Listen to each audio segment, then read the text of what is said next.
நானே கஷ்டப்பட்டு ஒரு ஆளை கரெக்ட் பண்ணி துரத்தி ஒரு 4-5 வருஷமாக லவ் பண்ணி எப்படியோ கரெக்ட் பண்ணி வச்சுருந்தேங்க. இப்போ பார்த்தா அந்த லவ்வும் புட்டுக்குச்சு, பிரேக்கப் ஆயிடுச்சு. சரி வீட்டுக்கு போகலாம் அப்படின்னா, வீட்டுக்கு போனால் அவங்க சொல்கிறபடி என்னால் வாழ முடியல. நான் இஷ்டப்படுற மாதிரி அவங்களுக்கு பிடிக்கவே மாட்டேங்குது. அவங்க சொல்கிற வேலையை என்னால் செய்ய முடியல. நான் ஆசைப்படுற வேலையை அவங்க செய்கிறதுக்கு அலோவ் பண்ண மாட்டேங்கிறாங்க. சரி நம்ம ஆசைப்படுற வேலையை நம்ம பண்ணலாம் அப்படின்னா, அதில் பெருசாக எதுவுமே இன்கமும் வர மாட்டேங்குதுங்க. இந்த லைஃப்லேயே நான் என்ன தான் பண்ணுறதுன்னு எனக்கு புரியலைங்க. எனக்கு என்னோடய ட்ரீம் லைஃபு சூப்பராக வாழணுங்க, என்ஜாய் பண்ணி வாழணும். எனக்கு பிடிச்ச பர்சனோட, எனக்கு பிடிச்ச கெரியரில், எனக்கு பிடிச்ச அளவுக்கு காசு சம்பாரிச்சு, எனக்கு போதுமான அளவுக்கு ஹாப்பினஸ் இருக்குது அப்படிங்கிற அளவுக்காவது லக்ஸரி அண்ட் கம்ஃபர்ட்டை உருவாக்கிக்கிட்டு அந்த லைஃப்பை ஹாப்பியாக என்ஜாய் பண்ணணும்னு நினைக்கிறேங்க. அப்படிங்கிற ஆளா நீங்கள்? உங்களுக்கான சொல்யூஷன் இது தாங்க. நம்ம கோச்சிங்கே அதை பற்றி தான்.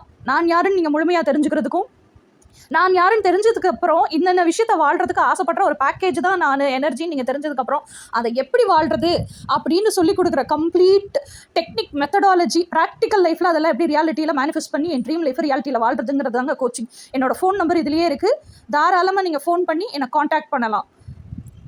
காண்டாக்ட் பண்ணி கோச்சிங் ஃபீஸ் எவ்வளோ, கோச்சிங் எந்த மாதிரி, அதுக்கப்புறம் கோச்சிங்க்கு பேக்கப் நம்ம கொடுக்குறது, இதை பற்றியெல்லாம் தெரிஞ்சுட்டு தாராளமாக நீங்கள் கோச்சிங்கில் சேர்ந்து அந்த மெத்தடாலஜிலாம் கற்றுக்கிட்டு உங்கள் ட்ரீம் லைஃப் ரியாலிட்டியில் மேனிஃபெஸ்ட் பண்ணி ஹாப்பியாக வாழுங்க.